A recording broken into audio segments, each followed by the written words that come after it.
भारत के महान चिकित्सक सुश्रुत चरक।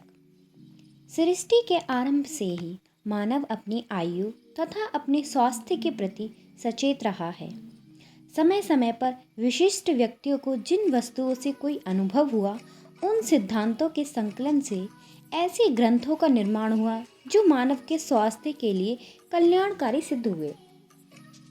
आयुर्वेद भी ऐसी ही एक प्राचीन चिकित्सा पद्धति है जिसमें स्वास्थ्य संबंधी सिद्धांतों की जानकारियां दी गई हैं। आयु संबंध प्रत्येक जानने योग्य ज्ञान वेद को आयुर्वेद कहते हैं। आयुर्वेद संबंधी सिद्धांतों का क्रमबद्ध संकलन कर ऋषियों ने अनेक संहिताओं का निर्माण किया है।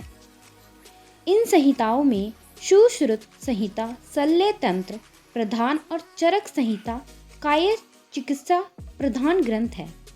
इन ग्रंथों के रचयिता क्रमशः सुश्रुत तथा चरक हैं। उनके समय में न आज जैसी प्रयोगशालाएं थीं, न यंत्र और न ही चिकित्सा सुविधाएं।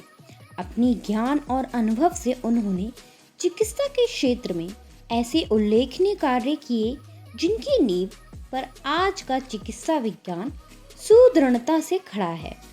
आइए चिकित्सा के क्षेत्र में पथ प्रदर्शक माने जाने वाले ऐसे ही दो महान चिकित्सकों के बारे में जानेंगे। सुश्रुत। मध्य रात्रि का समय था कि किसी जोर से दरवाजा खटखटाने से सुश्रुत की नींद खुल गई। बाहर कौन है? वृद्ध चिकित्सक ने पूछा। फिर दीवार से जलती हुई मशाल उतारी और दरवाजे पर जा पहुंचे। मैं एक यात्री हूँ, किसी ने पीड़ा भरे स्वर में उत्तर दिया। मेरे साथ दुर्घटना घट गई है, मुझे आपके उपचार की आवश्यकता है। यह सुनकर सुश्रुत ने दरवाजा खोला। सामने एक आदमी झुका हुआ खड़ा था।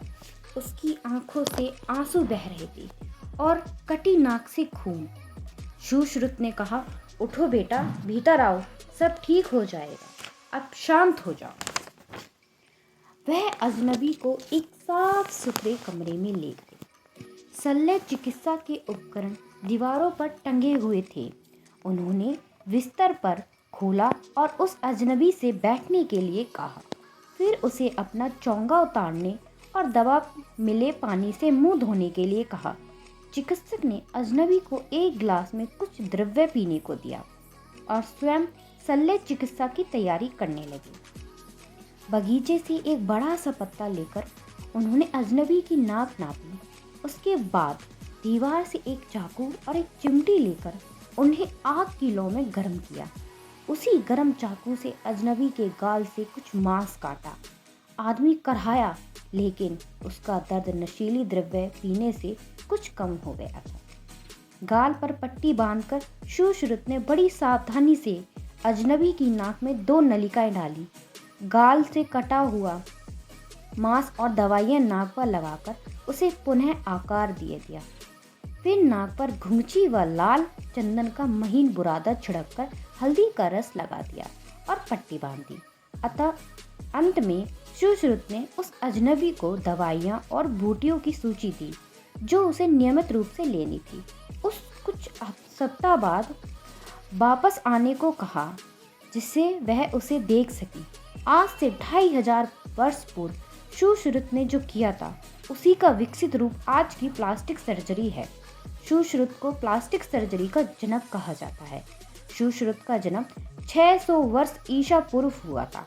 वह वैदिक ऋषि विश्वामित्र के वंशज थे।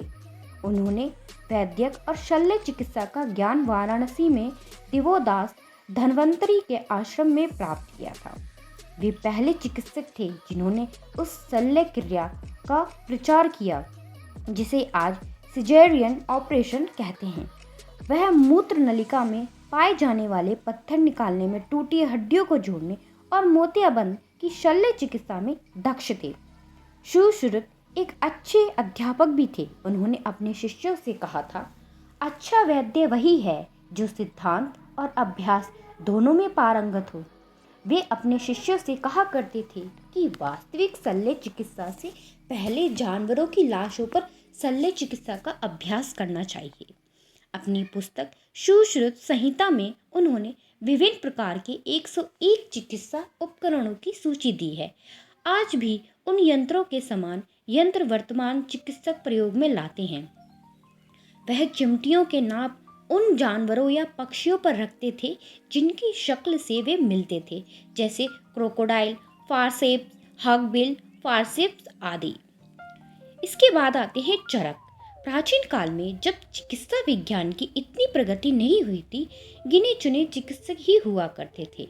उस समय चिकित्सक स्वयं ही दवा बनाते थे, शल्य क्रिया करते थे और रोगों का परीक्षण करते थे। तब आज जैसी प्रयोगशालाएं, परीक्षण यंत्र व चिकित्सक सुविधाएं नहीं थी। फिर भी प्राचीन चिकित्सकों का चिकित्सा ज्ञान व चिकित्सक स्वास्थ्य के लिए अति लाभकारी थी।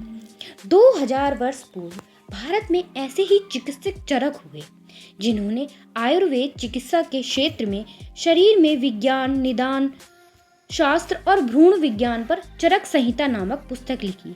इस पुस्तक को आज भी चिकित्सा जगत में बहुत महत्व दिया जाता है। चरक वैशंपायन के शिष्य थे। इनके चरक संहिता ग्रंथ में भारत के पश्चिमोत्तर प्रदेश का ही अधिक वर्णन होने से यह भी उसी प्रदेश के प्रति प्रतीत होते हैं।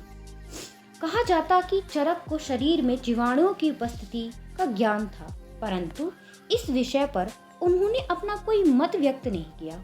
चरक की आनुवंशिकी मूल सिद्धांतों की भी जानकारी थी। चरक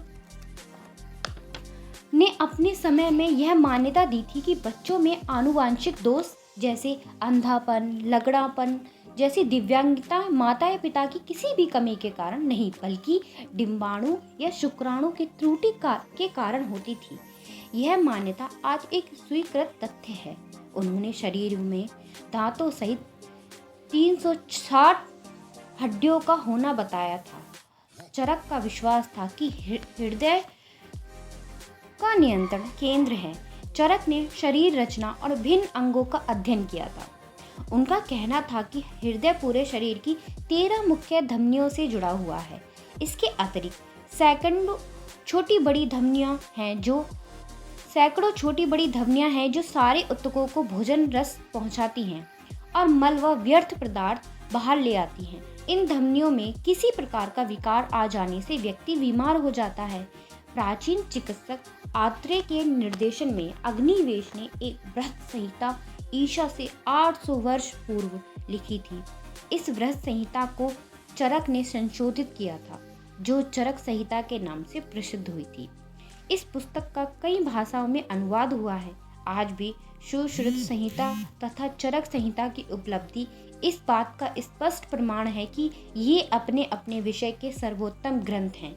ऐसे ही प्राचीन चिकित्सकों की खोज रूपी नींव पर आज का चिकित्सा विज्ञान सुदृढ़ रूप से खड़ा हुआ है।